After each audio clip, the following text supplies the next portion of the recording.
Good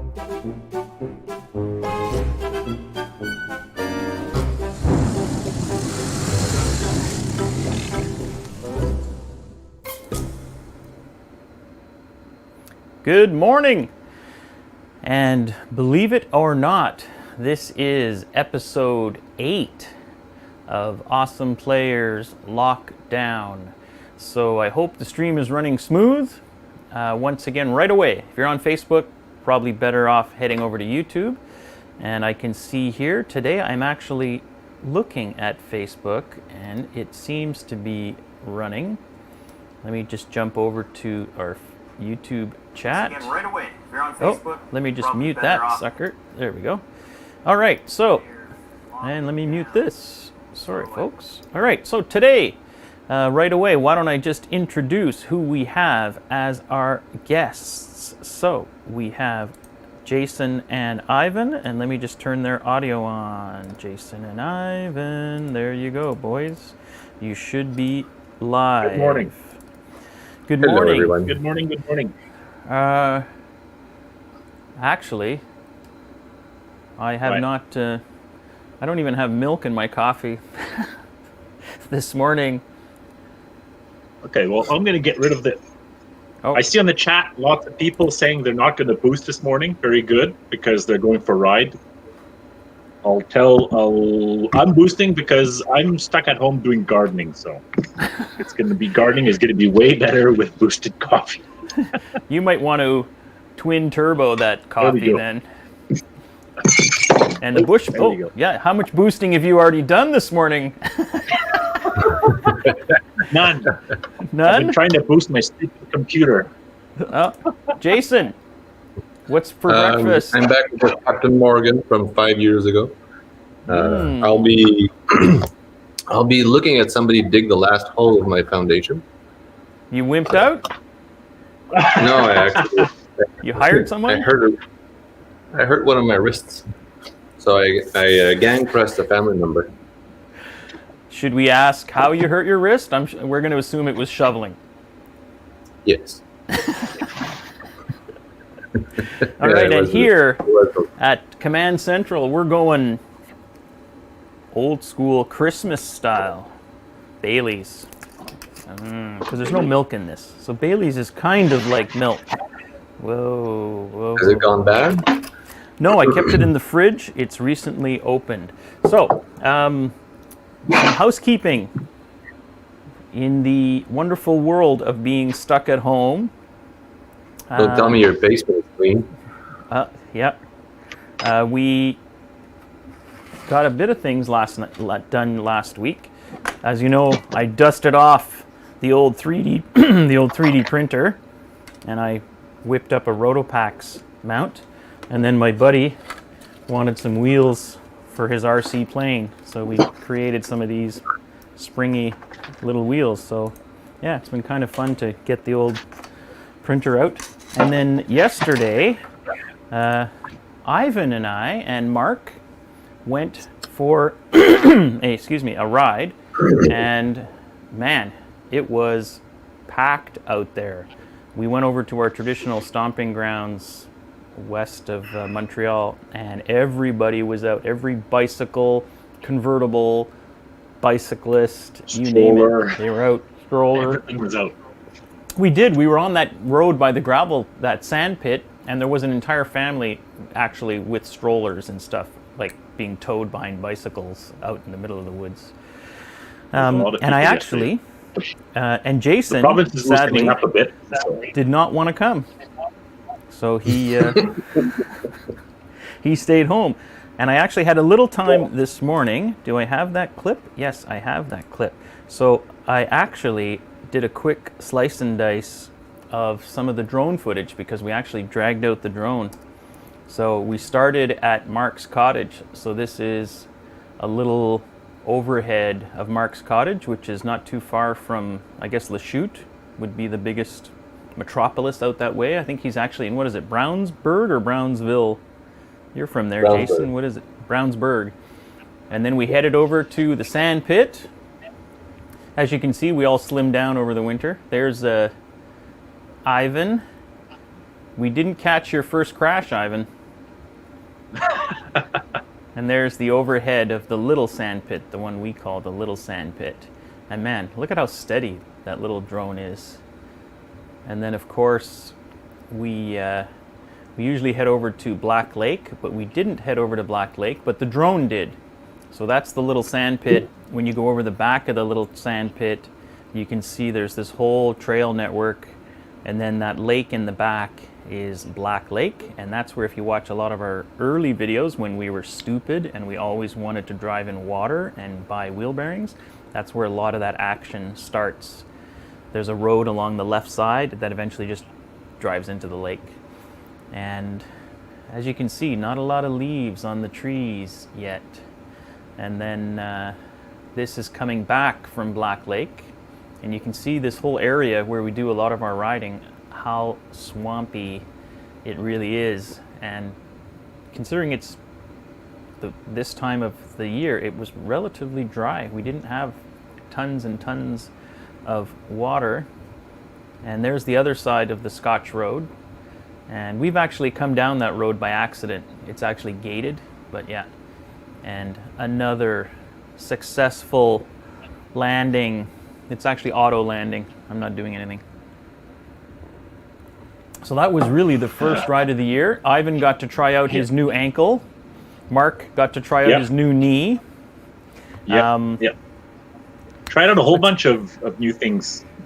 So it was a bit of a break-in ride. New boots, first time with knee braces. 6 months since I had worn contact lenses and all things like that. So it was a bit of a awkward ride, let's say. And put the first crash out right away in the sand pit. And we had... I'll call it a crash. We had the high hopes. Yes, Jace, what do you got? I was wondering, for the contact lenses, how do you manage that in dusty conditions? Because I remember... I don't know, I find it... The contact lens, I find it easier in dusty conditions with contact lenses than with glasses. Oh, you don't get dust in your eyes? Okay. Yeah, but it's just, I don't know. I've never had really a problem with the contacts. The glasses, they get all dusty, and then you always have to stop and clean them. The contacts, you just, I don't know, blink your eyes and wipe the schmoo out of the corner of your eyes every once in a while. I guess you're just used to crying a lot. Okay. He gets emotional a lot when we ride, so there's usually a constant stream of cleansing tears. Somebody asked, what drone are you using? That is the Mavic Air, which is now the old Mavic Air, since the Mavic Air 2 just came out. Knee braces. So Ivan, you're using the Asterix. And you said you had a little trouble doing some heavy bending when we were trying to sit down to eat our hot dogs at lunch. Yeah, well, it at the beginning, it's awkward because they're there, you feel them. Then after a while, riding and all that, you just forget about them. You don't realize that you have knee braces on. But when you end up having to kind of maneuver the bike or huff and puff, or just like we stopped at a hamburger stand on the side of the road at one point to have lunch, and we just want to sit down in the grass. And when you want to crouch down and all that, that's when you find out the knee braces are bulky or in the way. You can't just fall down to your knees and then sit down in the grass, and you kind of roll over. So it's a bit of getting used to, but so far it's not too bad. And it was a great great adjustment to do on them because it was free. Yeah. Free lunch. Jason, you should have come, man. Beautiful weather, beautiful trails, free lunch. Mark is a really nice guy. Because you had to... mode of communication using emails. What is emails? I know, it's archaic. What else we got? We're talking about food. Someone actually said about crossing the border. We actually did briefly cross into Ontario before we crossed back into Quebec, and we were not shot on sight. And when we had lunch, there was actually a police officer eating at that same Cascrut, and he didn't look sideways, and there was so many people out there, big groups of motorcycle. Who we got here? Sorav, Vlast, hey, Peter, Bill McCracken, a whole bunch of good folks, and of course Ivan and I, excuse me, Ivan and I specifically I got sucked into the Senna dream. Okay. So just before Let's settle this for the planet. Oh, Is man. your Senna bricked? No. Is it bricked? So I upgraded this to the new 3.01 firmware because it was going to solve all of our earthly problems. And of course, got to Ivan's and said, let us usher in this new era of seamless comms, where I'll be able to talk to people in Saskatchewan with the incredible range of the Senna. And I turned it on, and the friggin' thing wouldn't even turn on. It would beep and flash. So, anyways, this morning I reinstalled the firmware 3 times, and on the 3rd try, it actually worked. And at one point, I rolled it back to 2.3. It was at 3, but somehow I had an old version, so I was able to roll it back to 2.3, and then I rolled it forward to 3.01, and I put it on my helmet, and I pressed the button, and it said something, connecting, whatever. So I don't know if it works, but at least it turns on. So super psyched, Ivan. So at least you're at the same stage as me. Mine, it turns on, it connects to my phone, I can listen to music, I can listen to the radio. Yep. That bit works. If they communicate between each other, that's another story to be found that'll be and discovered on another ride. And no, I did not put it in rice. It didn't get wet. I think it's just the funky firmware, and I tried the application on 2 different versions of the Mac OS, and the app itself crashed a few times as well, which I'm sure is a good sign that they're using top developers. So, what else we got going on here? Oh, I'm watching the delayed version here as I check the comments. So one of the questions we had come in last week, we had the knee, well, we were talking about knee braces. So Jason, you're also running Asterix? And what is Mark running? What did Mark have on yesterday? Mark, yeah, he has the Osur CTI braces, carbon fiber. They're the orthopedic, true orthopedic knee braces, and they're custom made all the time. And a lot of the top Dakar riders and all that run CTI because they also offer the patella protection and all that. But they're like $1,800 a brace per brace, which is like one of his braces is like twice the price of my pair. Yeah. But he has to get the other one though because they only gave him 1 knee brace. Well, he was too. He didn't blow out both his knees at the same time. Yeah. So he was not being very efficient in his injuries. So if you're in Quebec and you want 2 knee braces, you got to blow out both knees. Remember that. Yes, save time. Your knee braces, did you find them to slowly creep down the leg? That's the only annoyance I have with mine. I haven't ridden them enough to really see if that happens. I wouldn't, it was the first ride and it was a pretty casual ride. So time will tell. We've got so far there a bit of adjustment still to do. There was a bit of pressure on the lower point. You try on the knee braces, they're very comfortable. It's like anything else. You wear them 10 minutes in the store and it's okay, but there's still nothing, I think, a bit over tweaking and adjusting won't overcome on the braces. So far, they're okay. Yeah, someone mentioned that the Sennas are great side stand pads to keep your bike from sinking in on soft ground. But the big question is, will the 50 work as well on soft terrain? Because I think it's slightly smaller. So you may want to stick with your 20S because it has a larger footprint. And if you flip the antenna out, you get a little extra resistance to sinking in. The other question someone had quizzed about the other day and sent me a note was what we were thinking about ABS. So why don't I start? First of all, saying ABS is kind of like saying Scotch to Jason. It's not a universal product. There's not ABS.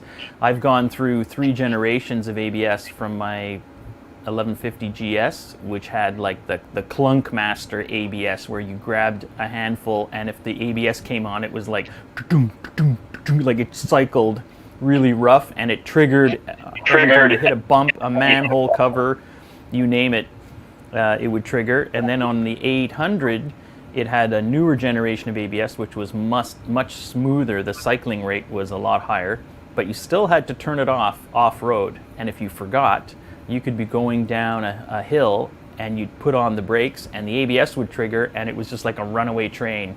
Or you'd crest a hill in the sand pit and there's a drop off, and you'd grab the brakes and the front would just start ABSing, and you'd shit your pants. But on the newest generation, which is what I have on the 701, you can disable the rear, so you can still have skid on the rear wheel.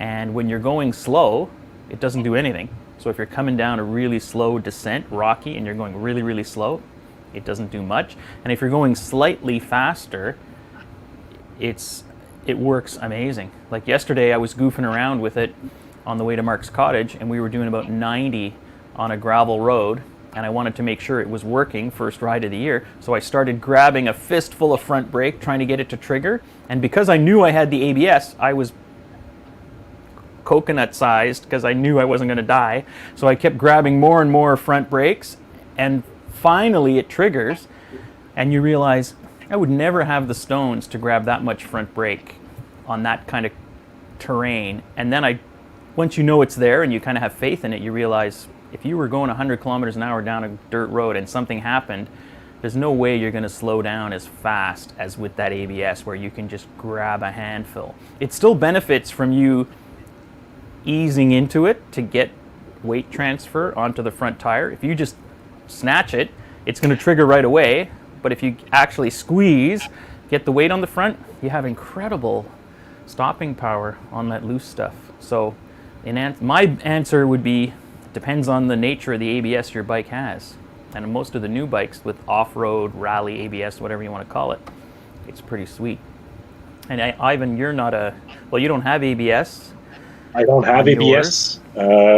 I haven't, so I can't really talk much about it in terms of motorbikes and all that. But from what I always like to watch the reviews of the new bikes that are coming out and all that. But on pretty much any newer generation bike, the ABS systems have gone very high tech in a sense that not the first thing was when they had the off-road ABS, like you said on the 701, where you disable the rear and it has some in the front, and now it has lean angle and different modes and all that. So apparently it's pretty good.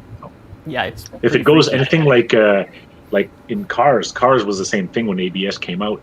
And at the beginning, the professional racers would never use a car with ABS because it was useless. But I'd say about 10 years ago, they did a test with I think one of the newer Golf GTIs, and they ripped around on a rainy track. I think it was in the US somewhere, Watkins Glen or something, with a professional racer, and he was actually faster with the car with the ABS on, because it's so high tech that he can't be that as accurate as the computer was in the system. So I think bikes are going to go that way too at some point. Yeah, where you would be able to defeat it. Yeah, for sure. It's I've got to say, it's I would say to anybody who hasn't experienced the new ABS that it's pretty amazing. And when we were in New Brunswick riding with Sonny and Mark, and they both have 690s that have that new style ABS, that crazy rocky downhill where I didn't even make it up the hill, you and the boys made it to the top. I think on the coming down that, didn't Mark say all he does is just boot down the hill with the front ABS triggering the whole way down the hill? Possibly, I don't know. Yeah, I think he was saying like I wasn't that's his doing that, technique, sure. man. He just rails down the hill with the ABS triggering the whole way down and steers. So if Mark's there or any of the other boys there from New Brunswick, they could chime in. But I think that's what he was telling me. He just says, yeah, man, I just go down all that rocky, loose crap and let Robbie the robot deal with it. So Yeah, well, the ABS is you know, definitely that come a long tells way. us just going to that extent. It works so well that, you know, don't even bother trying to manually control it if it'll do better than you can, you know. Yeah, and it's it there puts a as bit that more, net. Like yeah. for me, it's the fact that if you were bombing down a gravel road and someone asked if it was, we weren't going 90 miles an hour. It was 90 kilometers an hour or 100 kilometers an hour. And something happens, a car jumps out, an ATV pulls out in front of you, something. Yes, if you're an experienced rider, you're going to be better at modulating the brakes than someone who just fell off the turnip truck. But when something surprises you like that, knowing that you have that ABS on the front wheel where it's not going to lock and wash out on you, that boosts your confidence a lot. You can be a lot more aggressive on those front brakes before sliding in. And Vlast is mentioning here, Adventure Rider Radio discussed it. And if you haven't checked that out, if you're into podcasts, Adventure Rider Radio's got some interesting stuff. They've got 2 shows, one which is like a forum discussion and one where they talk about specific topics. But I started listening to that Adventure Rider Radio podcast. They're pretty decent. And Adam here is talking about he wanted something with ABS because I guess basically he panicked, grabbed a lot of front brake, and down he went. So yeah, in situations like that. But the thing is, there's still a technique to using it. This winter, one of the guys I work with has a Kia SUV thing, and he was complaining about the ABS. He's saying, man, when it's super snowy outside, the car just won't stop.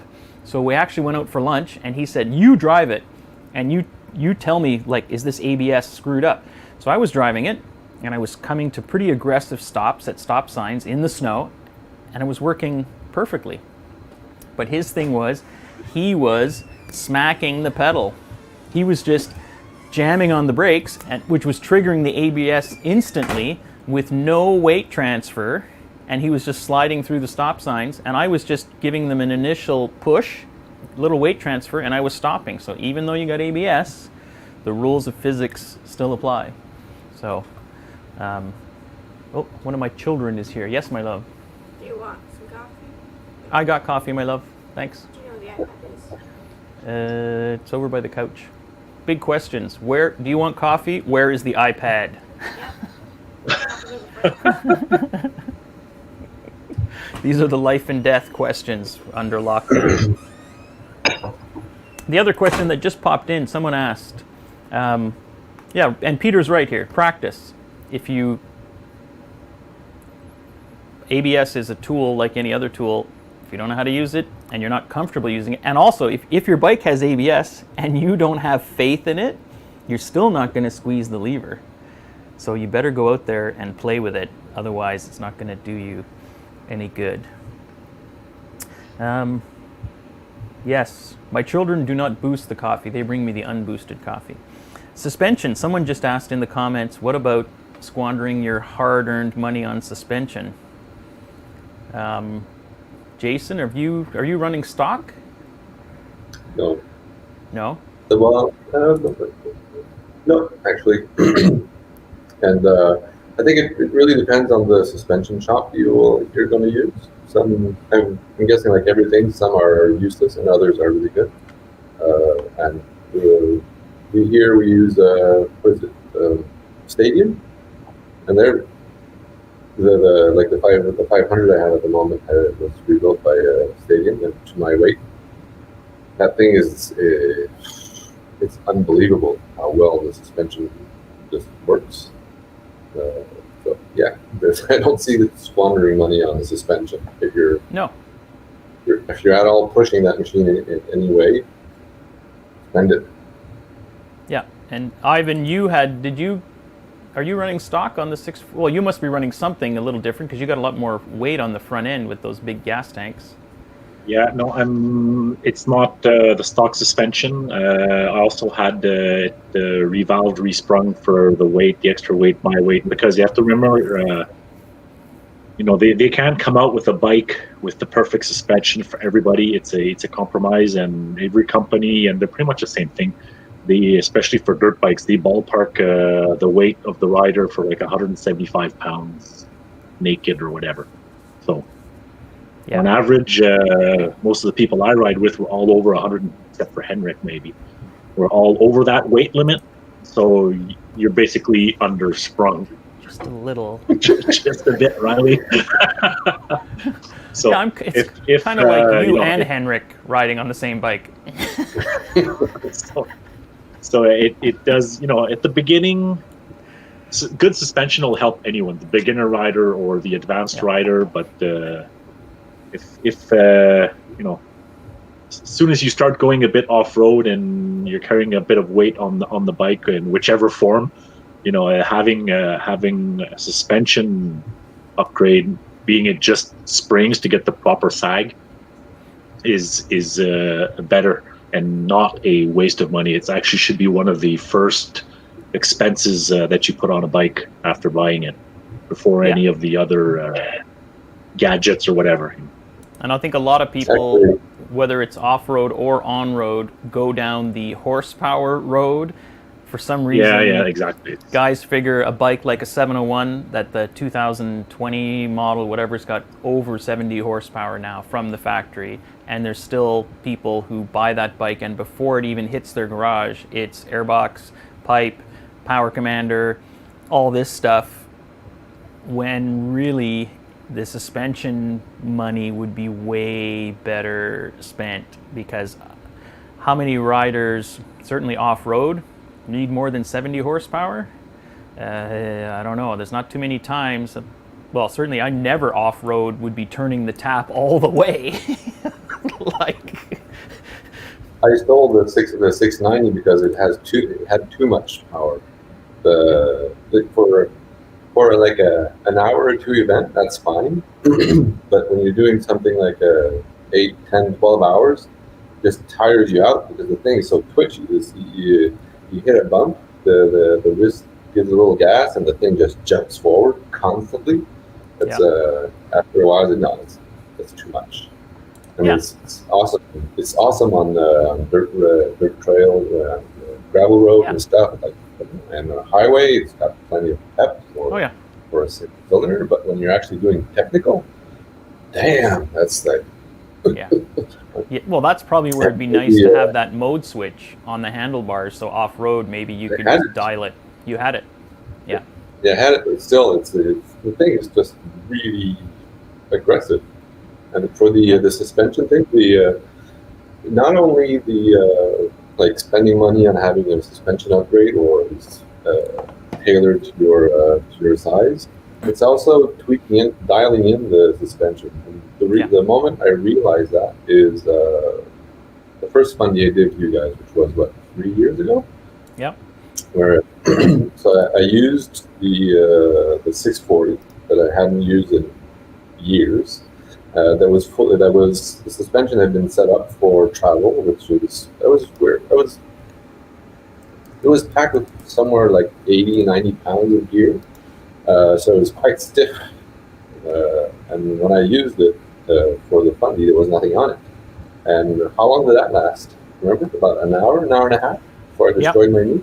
It's because the thing is unrideable. It's just because of the suspension. Because I remember that bike. When it's fully loaded, it is so plush. It was a dream to ride, but with the improper settings of the suspension, actually at this point I needed to swap out the shock and the springs, obviously, because there was no weight on it. But it makes an enormous difference. But the good news was that crash on the 640, your knee braces were not damaged. No, they were safely tucked away at the cabin. Nerv just chimed in too about upgrading suspension. Go ahead, Jace. Yeah, no, I'm never going to live that down in my the thing. We're not going to bring it up until next week, so don't worry about it. You got a whole week. Got a whole week off.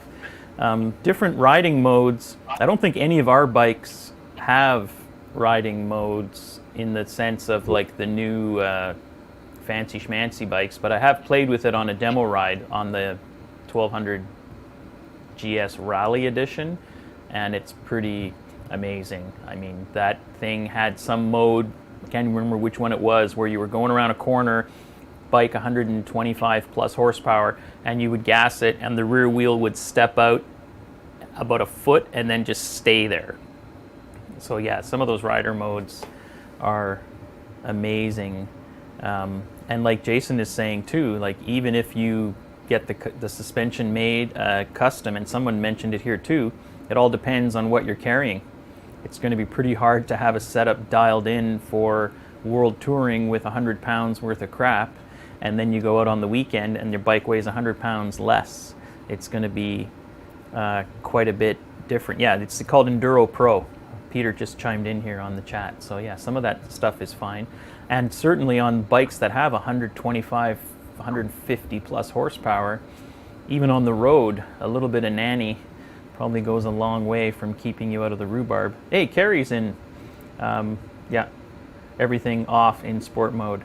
So certainly the suspension, and it also depends on your starting point, I'll say that. For me, the 701 compared to the F800 is so much better out of the box. For the kind of riding I do, it's fine. If you're looking at the stock suspension on something like a DR or a KLR, you're already setting the Wayback Machine to 1974. So, you know, when your damping is based on the viscosity of an animal pelt, it's going to be hard to fine-tune that all that much. But even when I had my KLR, putting in springs for my weight still made it better. You can play with the oil viscosity, you can play with the oil level, so there's still things you can do, but you're never going to get to where you can get with a modern suspension system.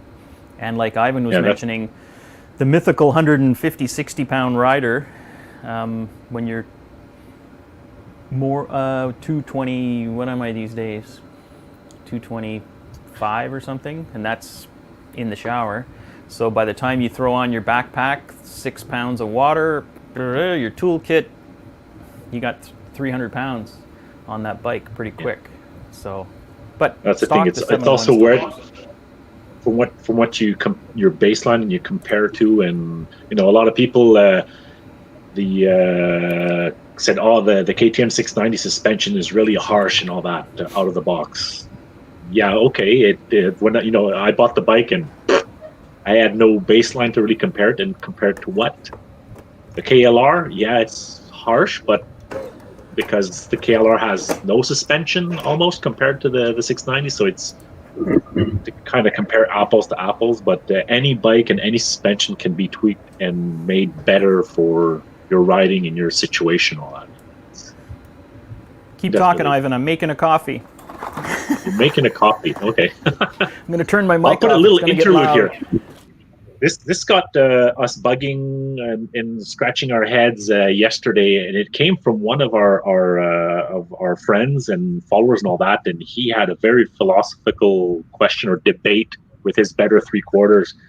And when you have a loaf of bread, the extremities, what do you call them? Is it the crust or is it the bread ends? You know, when you got a loaf of sliced bread. So what do you guys think? I think it's the crust. Some people call it the bread ends. I've heard the nub or the heel. I'd say it's the best part of the loaf. But what do you call it? Of the loaf. I think it's the crust. It's not the bread ends. Or it would be the bread start and the bread end. Yeah. Ryan, what do you think? Keep talking. We got crust. Crust. The heels. Heel. Adam Seeley. the heel, I think, could be more of a Canadian thing and all that. The heel, because when you have a more of a French type bread, it makes like a heel shape. But when you have the industrial type squared sliced bread, you got that little flimsy piece at the end there. The butts. I've never seen Jason do as much beard stroking as this question, so he's definitely pondering this at full capacity. So that was actually on Nerb One's latest video. Yeah, I was gonna say I didn't want to mention his name. I was gonna say I hope we're helping out our friend here, but yeah, Nerb. Hey, it was a publicly posted YouTube video with lots of views, by the way. Oh, Bailey's. Yeah. So if people wanna know where this story starts out, go see Nerb One's YouTube channel, and his latest video vlog is about bread ends. Bob says it's called the bread glands, which makes me not want to eat it. But yes. This is a painful intermission. Yeah, and in French it's la croûte. Croûte. But isn't a croûte like a croûte de nez? Isn't that like a booger? No, that's a croûte. No, a croûte. Croûte. Not the same spelling. So Croûte versus is not turd. the same as a croûte. Okay. And I should mention that anybody here in Quebec, if you want to, si vous voulez demander une question, dans le chat, c'est quoi le chat en français? The chat. Le chat. Tu peux nous demander n'importe quoi en français. But isn't chat, then it's chat is the same as cat? This is very confusing. Chat. Le chat. Le chat. We don't even want to go down that road. Have you set up your suspension sag? Ivan, I bet you have, because you like to do things by the numbers.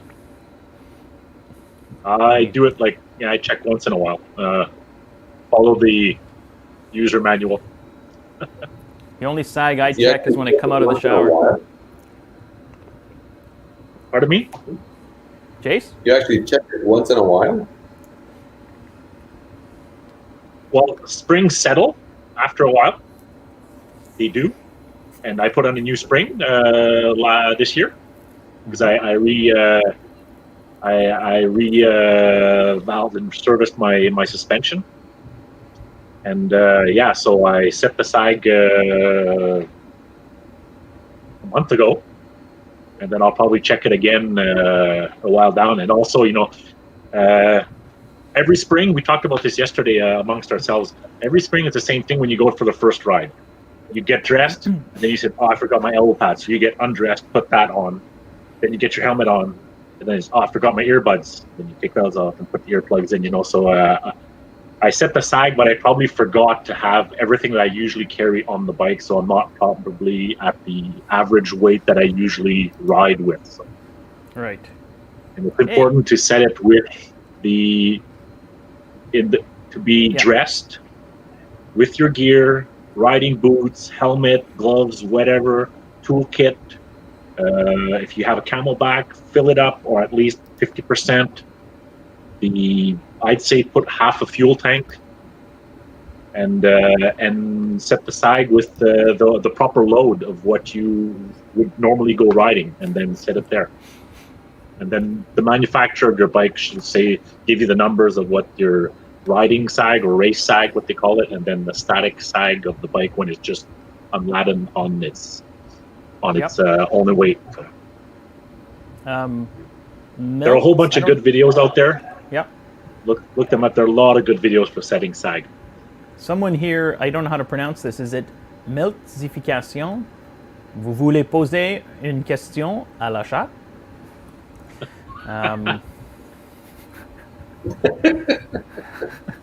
I think over the years, many a man has had questions. And for those of you who aren't bilingual or trilingual, Google that, but not on a company computer. Yes, Blast was saying he slapped on some Öhlins front and rear on his CRF, made a big difference. So yeah, I think that suspension side of things, even when I did that like intro to road racing course years ago, I remember the instructor saying that tons of the guys in the sport bike world roll in and have just spent tons and tons of money on engine mods and stuff and nothing on suspension.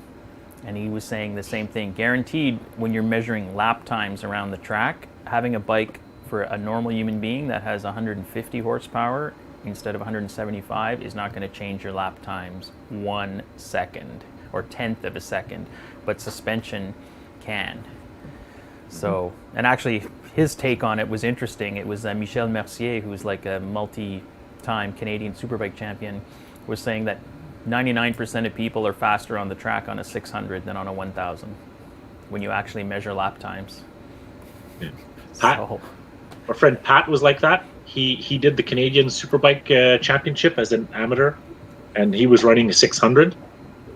And when he came from out west, he was living out west in Calgary at the time, and he said he did the whole Canadian Championship. So he came all the way back to Quebec to race. So since he was traveling on a very tight budget and to make it worthwhile, since he was in a lower class, he was allowed to sign up to race in the upper classes, in the higher classes, because he didn't, you can't go with a 1000cc machine into the 600 class, but you could take a 600 and go to the 1000 class, because technically you're going to be hauling lunch at the back of the pack. Well, knowing Pat, you could understand that he had a 600, but he was not at the back of the pack. No. He started back of the pack. Yeah. And he just whooped everybody's butt. That I think he finished like out of 30, 40 bikes on the track, he finished like 10th with a 6 stock. He was a production class 600cc. So, yeah, the guys. That's suspension. That's it. First year Tan and I went to Shannonville was a long time ago, 1988, 89 or something.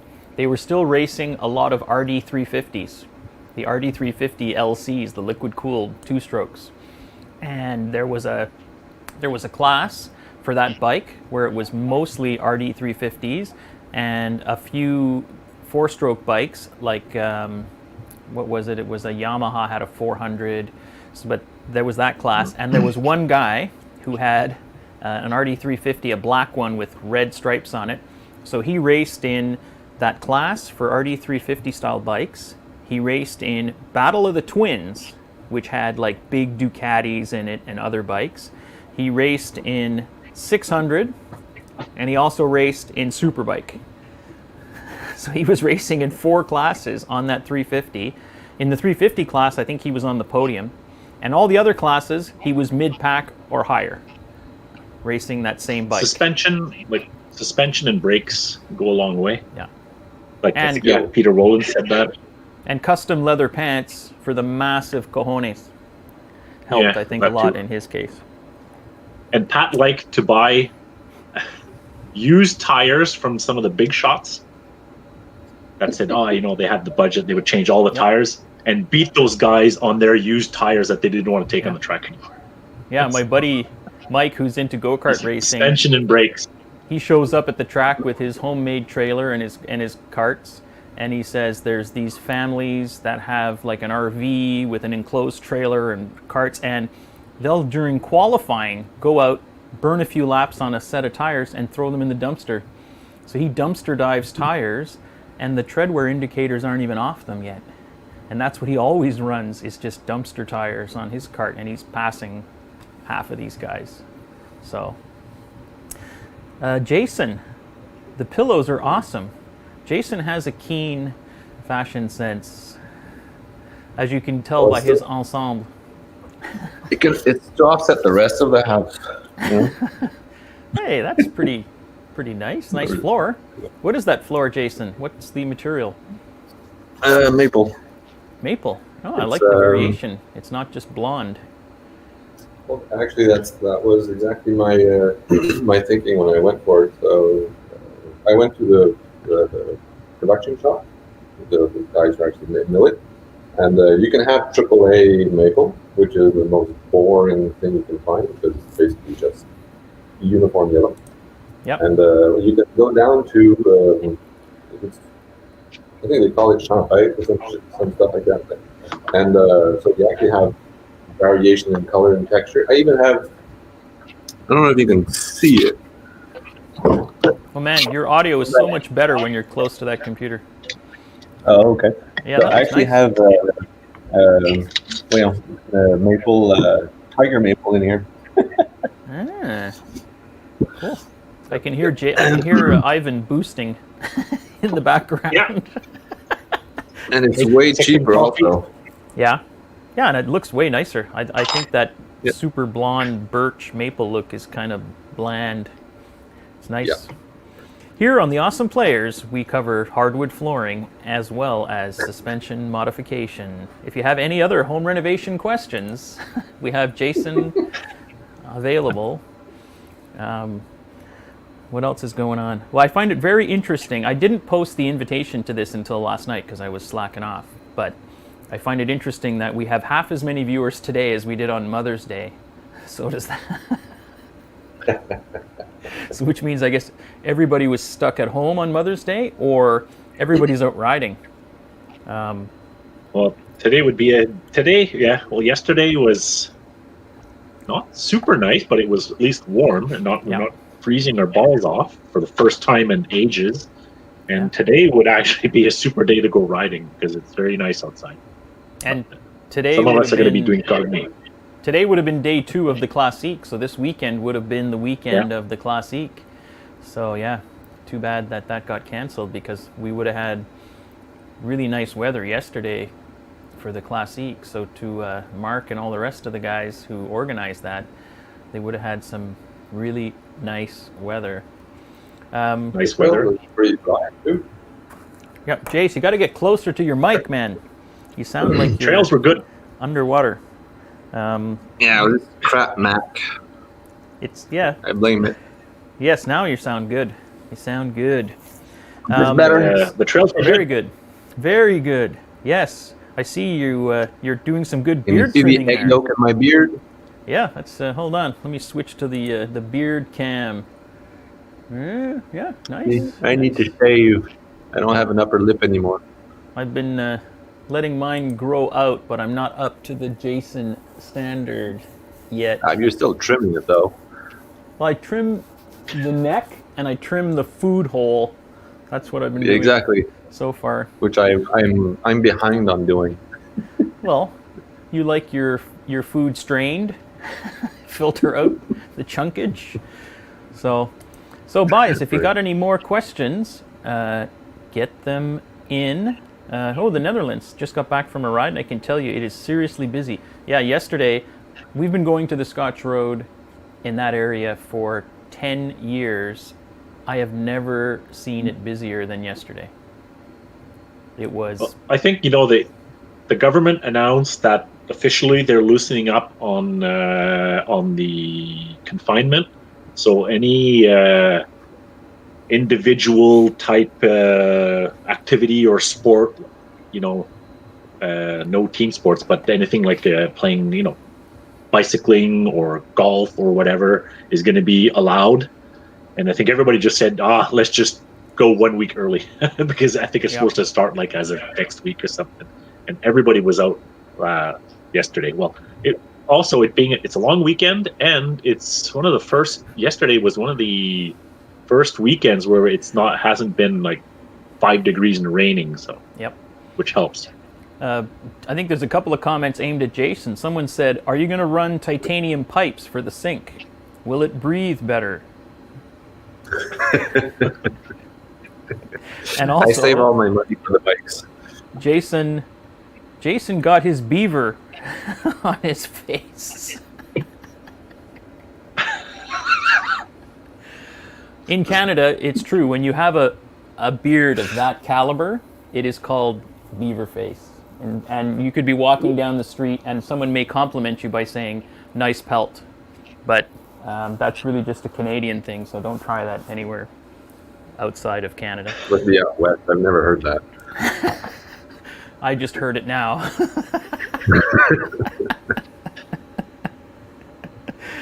Carrie's asking about a steering damper. I'm running a steering damper on the 701. I don't even know if it needs it, but I had one that I took off my 800, so I bought the mount. It's on there. I think it's nice when you hit a rock sometimes, but a well-designed bike maybe doesn't need it, although a lot of bikes, like I think the 790, come with a factory damper. So I don't know if that's because it allows you to have a more aggressive steering angle, and then you compensate for that with a steering damper. But there are, I think, some of the BMs now come with a factory damper too. Correct me if I'm wrong. I think it depends on the bike. Like I have one steering damper that I moved from bike to bike, and on this 500, I really don't think it's needed. Maybe on the highway, maybe, not sure. The 640 definitely needs a steering damper, and maybe it's because of where the weight on the bike is. Mm-hmm. But yeah, without a steering damper, when you're hitting, like going fast on rocky stuff, the 640 is like swirly. But you put a steering damper on it, and it just becomes perfect. While the 500 can care really less. I don't remember about the 800 if it made that big of a difference. I just found it was nice on rocky stuff. You know, you're coming down and without getting those big deflections. Well, that kind of was less tiring. But that's actually a good point too. Is that the adjustments of the steering damper? Initially, what I had done is I just let it be open for the full angle of it, and that I found annoying because the steering becomes kind of stiff. Dead. Yeah. And but if you in the end I ended up which is I have now, it's just for fast deflections it's on, and otherwise there's nothing. So there's no restriction unless it's an actual deflection. But it's the same thing. I started off on the 690. The 690, I think it definitely needs a steering damper. At the beginning I didn't have one, and it's when you get those rapid deflections when you hit a rock suddenly and it jerks the handlebars, and then it just whiskey throttles yourself into the ditch somewhere, into adjacent. So that and it with the damper, it definitely tamed that, and it helped. For me, it was worth it on the 690. And same as Jason says, I have it set that it's open for just normal maneuvers, and I think some dampers like the Scott, they sell two versions. One is for street bikes and one is for off-road bikes. Because the off-road bikes, I think that the off-road bikes, you can actually, turn it off so that you can move your steering really fast yourself, and it'll dampen anything that gets an impact. Well, I think on the Scots, because you want to be able to turn your handlebars with ease when you're doing technical stuff and all that, versus a street bike where you're never doing quick left right maneuvers usually, so you can have it dampen all the time. I think on the Scots, I have it only for the deflections. Between the street is one of them damps both ways, and one only damps one way. So coming back on center is undamped, and I think it's the street. Yeah, something like that too. Yeah. And I have a street one. I think the one I have is a street. And the only time I get the wiggles on the 701 is if you're on loose surfaces and you're going fast and you chop the gas. And it took me a while to figure it out. And what it is it's the rear wheel skidding. It's not locking up, but if you're chugging along on something loose doing 70, 80 kilometers an hour and you just chop the gas, it's got enough engine compression that the rear wheel is turning slower than you're going, and it's just skidding a little bit. And what I've noticed, and I was playing with it yesterday, Ivan, was if I chop the gas and I just leave a little trailing throttle, I don't get the wiggle because I'm not dragging the rear wheel.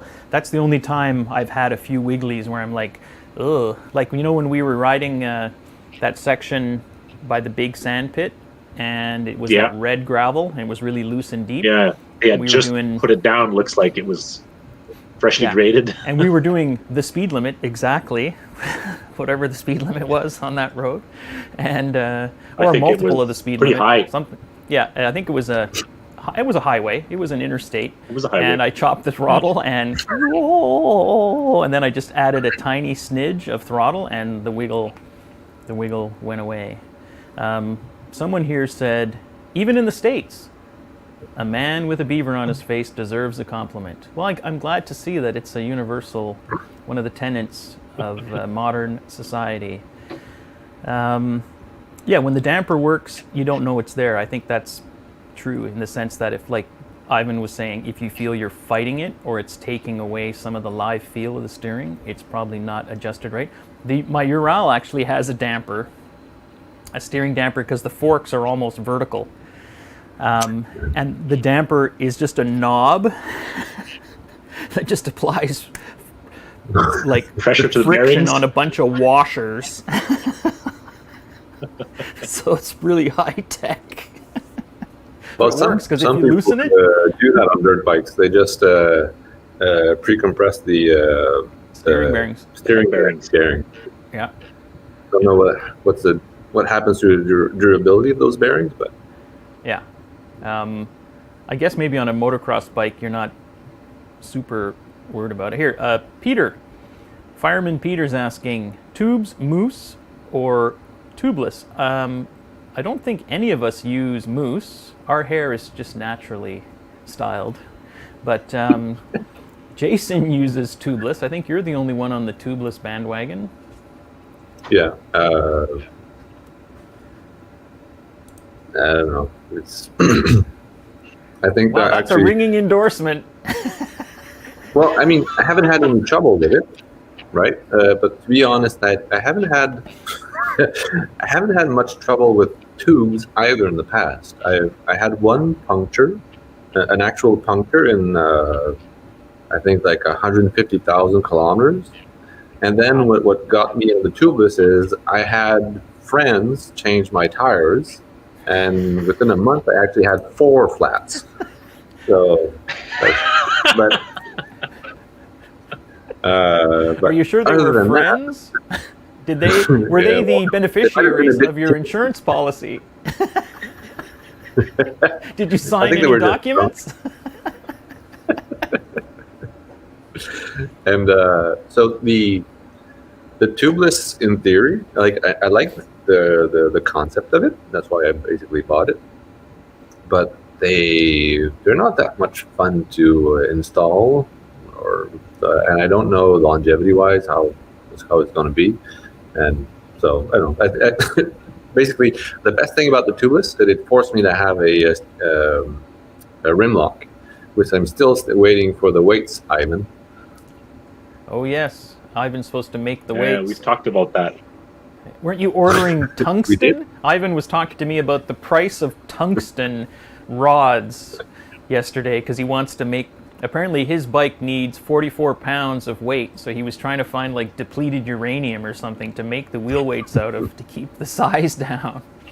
So maybe if any of you guys are still actively serving in Iraq, pick up a used 120 millimeter shell projectile, a Sabo round or something, and just ship it to Dave's place, because that's probably going to trigger some stuff at the border with the radiation. But if it gets to Dave's place, we'll pick it up. So we'll put up his Dave's address in the comments. Any radioactive material, ship it to Super Dave, because he did not join in today on the chat. So Yeah. to his tough luck. Yeah, we talked about the wheel weights yesterday, actually, Jason. Because brass is not heavy enough.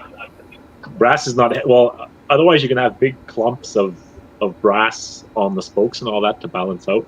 Because when I did, I have a rim lock on the front, and I balanced it with just regular weights, taping them on to figure out how much I'd actually need. And I was like, oh my god, that's a lot of weight if you want it to really balance out properly. So I was like, and that's when I looked at tungsten. Is nice and heavy. It's like twice the weight of steel for the same volume. Is it But higher than lead? for a 5/8 diameter, a foot long was like $125. So that A foot long? it becomes for a foot. Yeah. That's a lot. Well, I'll pay So half of it that's- if you want. Yeah. Come on. Can you? You got to get that Can you milling actually machine. drill that? Can you machine it? Yeah, you can drill it. Yeah, you can machine it. It's not easy, but it's Yeah, it's only $400 of drill bits and stuff on top of not too. It's just like it's going to be one of those awesome players' proper financial decision making situations. And is it heavier than lead, tungsten? Where is it on the periodic table? I don't know at all. It's pretty darn heavy. Any smart people in the chat? Somebody know the answer? This Why is is not Dave's channel. Why is Ivan out of chat today? Ivan's in the chat. Ivan. Is he just not? Maybe. I haven't chatted in the chat. I don't know. Oh, maybe I don't he's post not very much in typing the chat. I'm No, talking. Ivan is there. The guy with where it says Ivan beside the little box. That's where is it? Oh, That side. That's Ivan. Oh, and look up here there on the wall, you can see. This is my high-tech record keeping of oil changes for all my motorcycles. I just write it on the wall with a Sharpie. I find that much more efficient than any sort of spreadsheet. Because the next year I go, where's the owner's manual? When did I change the oil? It's just written on the wall. It's very efficient. Bob said it's easier to run two rim locks if you want to. Yeah, probably, because you just stick one at the other end, drill the hole, and be done with it. Because God damn it, it's why not? I spun. Yeah, maybe it just try not to make too many flats because they're a bit of a pain in the arse when you have to change tires. But it's doable. But the rim locks, they're great because if you're running low pressures and a heavy duty tube, then you don't worry about spinning the tire on the rim. But they throw the balance of the tires off. Usually rim locks are run on enduro bikes and all that, which don't go at very often or a lot at highway speeds.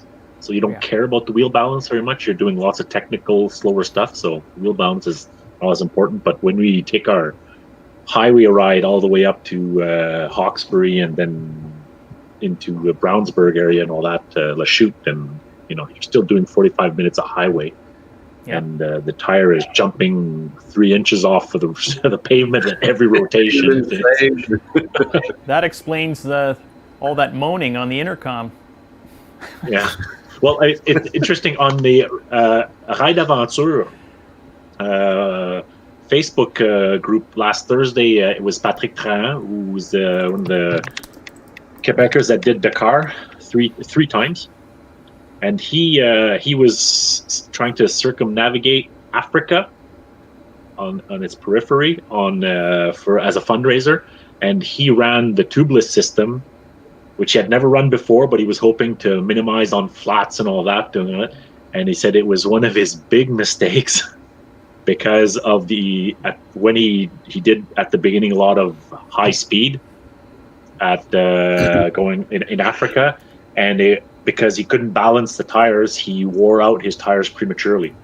And he had planned tires to be shipped at certain areas. Well, he didn't make it to those places in time.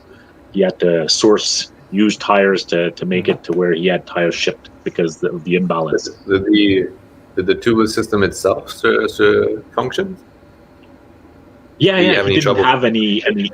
No, he didn't have any troubles with that. But he said just because in Mauritania and Morocco he was riding fast, it was always bouncing, and he just wore out the tires completely because of the imbalance and all that. So he said he wouldn't, for a world trip and thing like he was doing, he would not use tubeless, just run tubeless. No, you keep because it was that kind of stuff. You don't want to be fancy. Someone mentioned that osmium is a better choice than tungsten. So if you have any osmium, send it to Super Dave, care of the Royal Canadian Mounted Police and Canada Customs Agency, because I'm sure that's going to trip some alarm bells at the border when the radiation detectors go off. Is osmium radioactive? But it says here MP6814, lead is 11 grams per cc, tungsten is 19. So tungsten has definitely got the edge on lead. Yeah, that's cool. Yeah. Bob in Sacramento, the thing with tubeless is that it was designed to allow super low pressures to be run. It was never designed to be a tubeless conversion. Yeah, and I guess if you're like, what pressure are you running, Jason?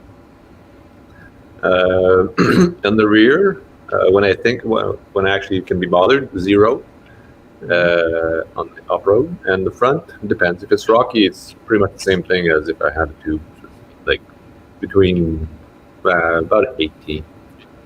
Yeah. And if it's in the sand, I bring it down to like 5. But that's rare because we don't have much sand around. And the thing is, if you look at like on the 701, a lot of the times I'll run 18 front, and in the rear I'll run 14, 15. I don't have rim locks, and at those pressures, nothing's going to spin. So far, ever. Yeah, I usually go down before having the rim locks. I'd go down easily to 15, 16 psi front and back. But I've spun the only times I've really spun a tire on the rim was when I did the rally moto events, and I think it was more because of heavy acceleration and heavy braking coming into corners, and that's when the tires they slip on the rims, and I was running not super high pressures either. So. And you were using KY as tire mounting lube, which probably wasn't a good choice. Of course. Because I think that's something too. Someone mentioned that if you're like, some people use like WD-40 or something to mount a tire, which is going to work. But yeah, it's probably not going to help your case if you then decide to run low pressures. And I noticed the rims on the 701 have like they're ribbed for your pleasure. Yeah, they're serrated, Yeah. Anyways, I've never, even on the 800, I would run 15 rear, 20, 21, 2 in the front. At those pressures, I don't think it's worth goofing around with rim locks. And on a big bike like that, you're not going to run 0 PSI unless you like buying rims. So. Well, the rear tire doesn't, as long as it doesn't spin, it doesn't really need air pressure. I mean, not much. Yeah. But it's so big, it doesn't bend. Like, when was the last time somebody bent a rear rim? It's pretty rare. And they're extremely strong. Like in, I think it was in Honduras, I was following a bike a bit too close. So I didn't see what was coming, and he swerved. And there was in the road there was a crater, the width of the road, and the lip of it when you were exiting the thing was a foot deep, and at a right angle. And both, I didn't have any time to even decelerate, and both rims hit it like full on.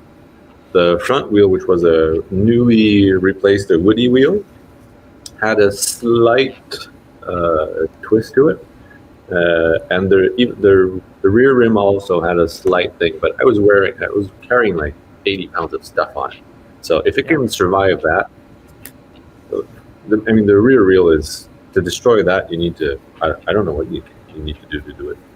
Well, I know what you got to do. You got to let Ligurien ride your bike, because he just said here in the chat he's bent a rear rim, and having ridden with him a few times, I believe it. Oh, actually, I was with him. Now that he's mentioned it on l'enclume, what he called his an enclume is the what is it in English? The thing for metalwork. An anvil? An anvil. Yeah. He used to call his Tenere the anvil. Yep. And he bent the rear rim. I have a picture of that somewhere. Where it was on the La Raille d'Atono, that poker run we used to do, and he used to organize in the in Papineau Labelle. Yeah, I was on Ligurien's team, and one point he wasn't showing up. Waited 10 minutes, started to rain, went back, and he was hammering at his rear wheel with a rock.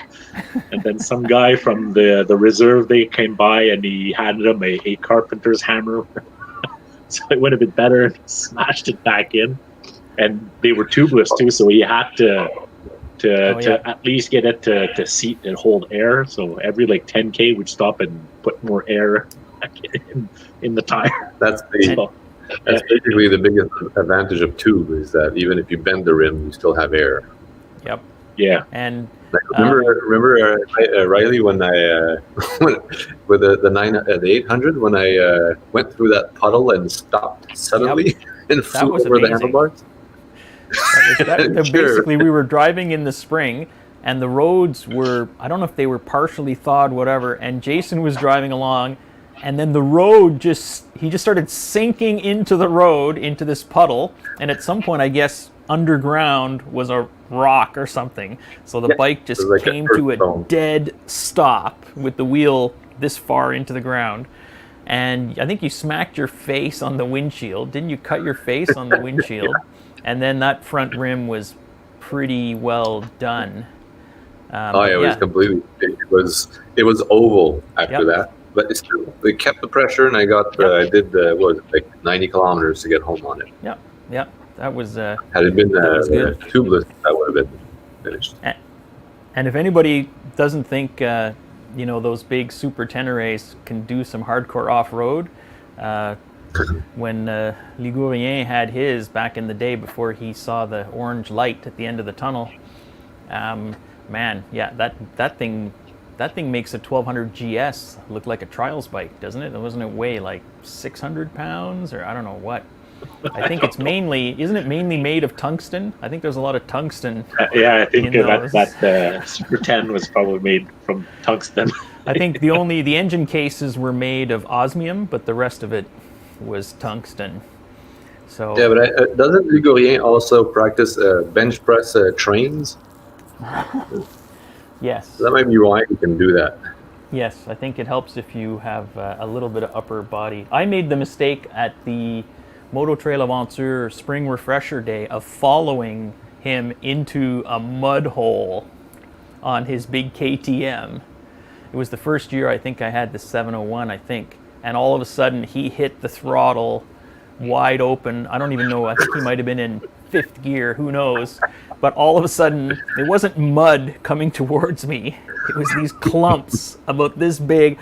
And when I finally got out, there was a pile on my lap about 8 inches deep of sod and crap. And it was like, yes, note to self, never follow the Viking into the swamp unless you've got about 60 feet, 70 feet of space between you and his rear tire. So, well, folks, I think we're going to wrap up in a record-setting hour in 15 minutes. So we'll go for a few more minutes. So if you got any more comments or questions, get them in now. It's a nice day. I think a lot of people are out riding. Let's see. I'm actually going to go check Facebook, which I never do. So we got Sam from Coffeeville, Kansas. I killed an animal in Kansas with my motorcycle, and I never found out what it was. I was riding there at night on my 1150 GS, and I felt a little thud, and I was like, eh. And then I stopped for gas, and one of the cylinders was just covered in brains and stuff, so I don't know what the hell it was, but its skull exploded on the engine of my bike. So yes, and I was also in a hotel when they had one of those tornado warnings, and based on the fact that the door seemed to be made of cardboard in that quality hotel, I was not super excited to be staying there in Kansas. We got Frederick from Sweden. Corey, good morning. Yeah, Roland, we're going way back here. ABS, loves the ABS on his F800. And I think, yeah, BMW now, I guess it's the F850 GS. I think they have all of that fancy schmancy ABS stuff available. Adam's heading out for a ride. See you later, Adam. I hear the Yamaha T700 has come to Canada. Which of the players will be the first to test and or own one? Actually, yesterday we were having a social distance beer over at Mark's cottage, and he sounds pretty firm on the idea that he might be getting rid of his Africa Twin next year and picking up one of those T700s. And Mark likes to change his bike like Dave changes his undies once every year and a half at them, you know. So, see, this is what happened, Dave, when you're not here for the live chat. You become the butt of all jokes. Does that mean that Mark is 150 years old? Well, I don't know. Someone asked earlier in the chat, like, does Mark have pictures of all 110 motorcycles he's owned? I don't know. I guess we'll have to do an episode where Mark walks us through how anybody can own 110 motorcycles. change your bike every year and a half, but you can have 2 pairs of underwear that Yes. you alternate between. Yeah, well, Dave, that's why. you got inside, outside, front to back. So that's 4 uses out of 1 pair. So I guess with 2 pairs, you can go through the whole week with 1 day to spare. So No, by the time you get to the fourth side, the initial one is dried out.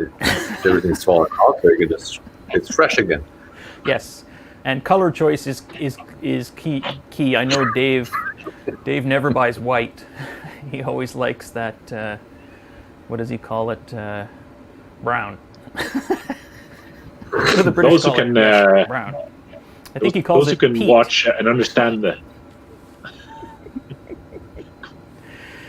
Going but back yeah, to I the think, 700, the T700, if those who can watch or understand French or just want to watch, there's a French dude, Lolo Cochet on YouTube. He's doing a series going from north of Norway all the way down to Cape Town on T700s, and it was filmed just 2 months ago because before the coronavirus lockdown everywhere and all that. So. And he's taken him and another guy. They're taking 2 each T700 all the way down through Africa, and some pretty nasty stuff they're going through. It's a nice thing, a nice video to watch. Videos. They're somewhere in Cameroon right now or whatever. And don't be shy about turning on the closed captioning. The YouTube closed captioning is pretty good. Just turn it on, select it for English, and it works surprisingly well. So if you are unilingual or not well versed in the language of love, just turn on the closed captioning. So here Vlast is saying that for him and for Denise and Vlast, who are running a Triumph Tiger and an F800 GS, and they both also have the Honda CRF 250 rallies. They're looking at the 700s. I want to ride one. I want to ride a 790 and I want to ride the 700. I find it a bit, I know that Yamaha's really pushing this idea that the 700 is kind of a basic machine in terms of gadgetry. And the traction control and stuff doesn't super excite me one way or the other, but I would really like that bike more if it had off-road ABS. And I think it just has ABS off, which, so maybe they'll come up with something. But they are arriving in Canada. I see on Ride Aventure, there's a lot of guys starting to post pictures of them standing beside their shiny new Yamahas. Big fan. I think they're all sold out for this year, though, in Canada. Yeah. They're going to sell... What's the Yeah, I think they were all sold out. The guys who had ordered them last year are getting their bikes. Yeah. And those who were expecting to buy a bike this year, well, they've been pushed out to almost this fall because of all this pandemic thing. Well, that's it. And what is the... someone will chime in here. What does that 700 weigh? Because it's got that motor off the... What is it? The MT-07 street bike? And the 790, the 790 is definitely the new hotness. Everybody, every sort of dual sport off-road moto vlogger, whatever, has a chub for the 790 adventure. But I think one of the nicest reviews was from the guy who runs Camel Tank, who's a Canadian guy for those auxiliary fuel tanks, and he has a 790 and a 700, and he did a really interesting review. So check it out on YouTube, Camel Tank. He owns them, so it's not the one-day wonder review. And he basically was saying that when it's more technical, mellow stuff, he really prefers the Yamaha. And if he just wants to rail it at high speed, then the 790 works better, and its suspension works better. So, sometimes when the motocross superstar reviews a bike and it works for him, it doesn't necessarily mean it's going to be the best choice for Joe Slabo. So, yeah, I can't afford. Well, the 790 must be. Go ahead, Jace. Yeah, the 790 must be doing something right, because the lovers of the 990 are saying that it's proper the successor to it. Oh, yeah. But for anybody who's driven the 990, it's not a relaxed machine. So I can imagine quite easily that for really technical stuff, the Yamaha is going to be less of a handful. Yep. So easier. It's Camel Adventure, not Camel Toe Adventure, as someone has mentioned. That's a different adventure. As long as there's no toe jam. Yes, and actually in Canada it's called Moose Knuckle. It's not Camel Toe. What about AJP? I don't even think they sell those here in Canada, do they? Isn't that the What's that? isn't that the model that uses GP. the Rotax out of the 450 BM used to have? I think there was one dealership selling them or used to sell them, but I have never seen one in the flesh. Yeah. I've never seen one. And I think when it came out, the idea was a lot hotter than perhaps it is today. Vlast is mentioning Revzilla just did a nice review of the 790, and Mark here, he has a camel tank on his F800.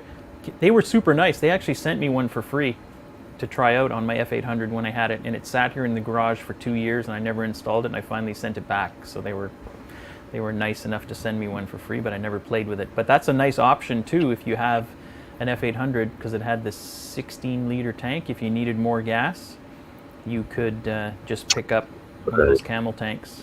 So, Moose Knuckle is a man budge. Camel Toe is for the ladies. I'm not going to. Very technical here. We're going to have to agree to disagree on that one. The TE610 HQ. Oh, Husqvarna is the motor front. Really? So that AJP is using the Husky 610 motor. What was the one that was using the 450 motor from the BMW? That wasn't the AJP then. What was that? Wasn't it another British bike? CCM. Oh, CCM. CCM yeah, right. 450. That's what I was thinking of. I was thinking of CCM because they sourced that Rotax 450 that was originally in the BMW, well, whatever that bike that was the closest thing BM ever made to like a motocross bike was that 450. And that 610, there was a few of those Husky 610s around back in the day, but you don't see many of them. So. All right, let me take one quick peek over on trading a Tiger this weekend for a 790. Very excited. Yep, and Tim Shields. Any skid plate brand advice? I would say if Moto Overland, Outback Motor Tech, that's the company I'm thinking of, makes it, I would check them out.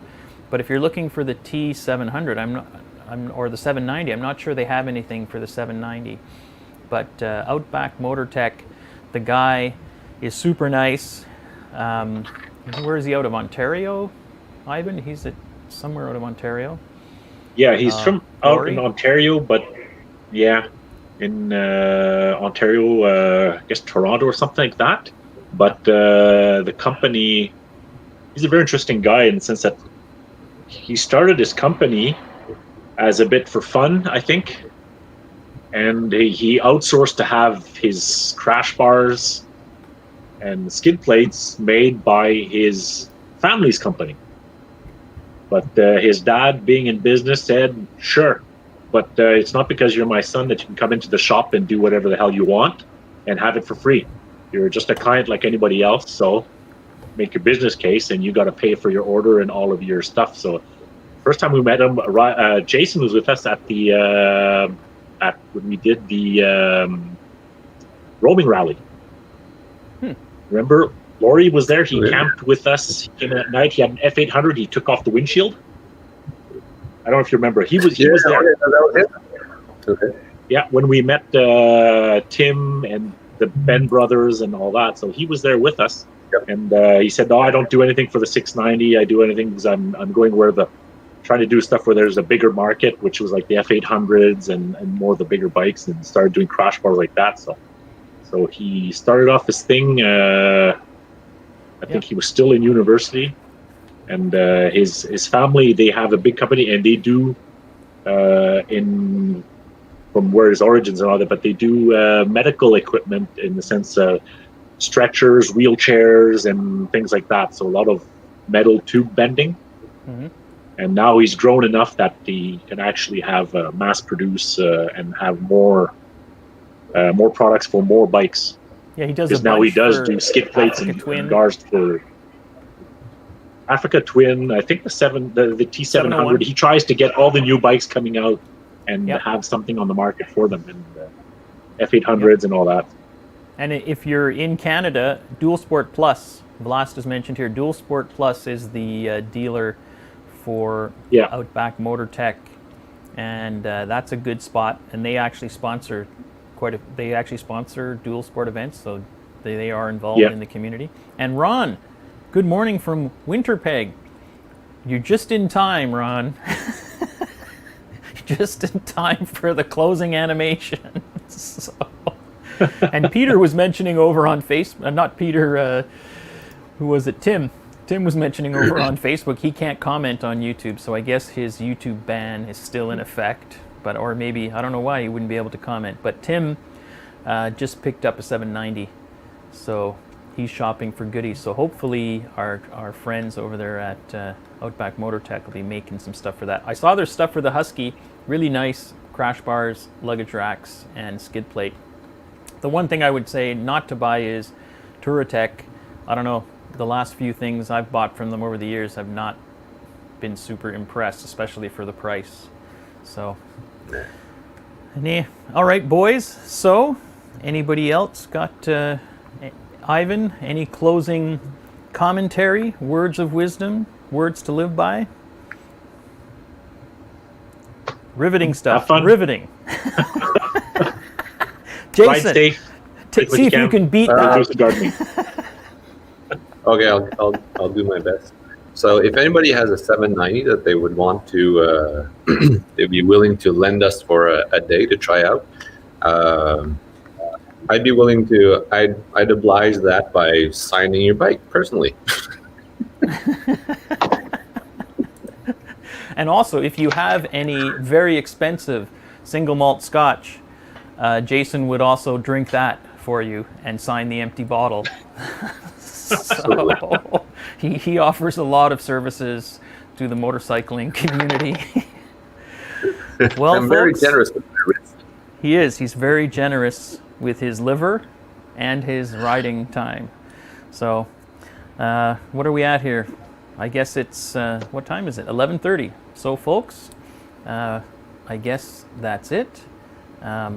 Thanks for joining us.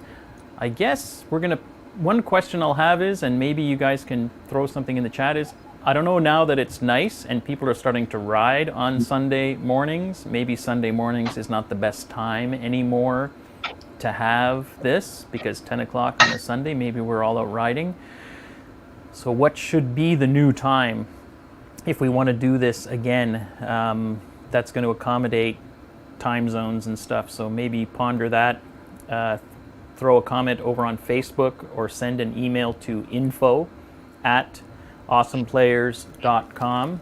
info@apormc.com. And if you want to know our email address, Facebook, any of that stuff, just go to awesomeplayers.com, and all of that information is there.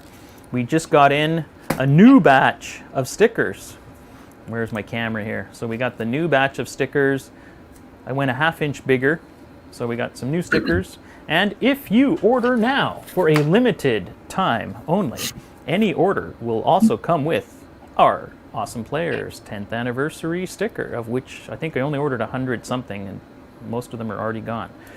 So send us a comment below, or Facebook, email, chime in about this time zone thing in terms of what would be a better time for everybody in terms of doing this, because Sundays, at least for us, is usually when we go riding. So it might be a little better to not do this on prime time. So Nicholas is saying this is the perfect time.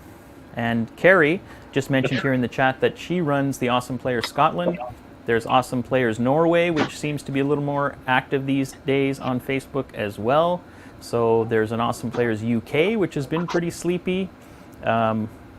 Mike just opened up an Awesome Players in Colorado, so they have a Facebook page, so you can check that out. Really? Yeah. So, and if you do start an Awesome Players chapter, we'll help you with a custom sticker design. So, I guess let me cue up the logo. All right, boys. Thanks for watching, You guys. and hopefully you can get out there and ride. Ciao. Ciao.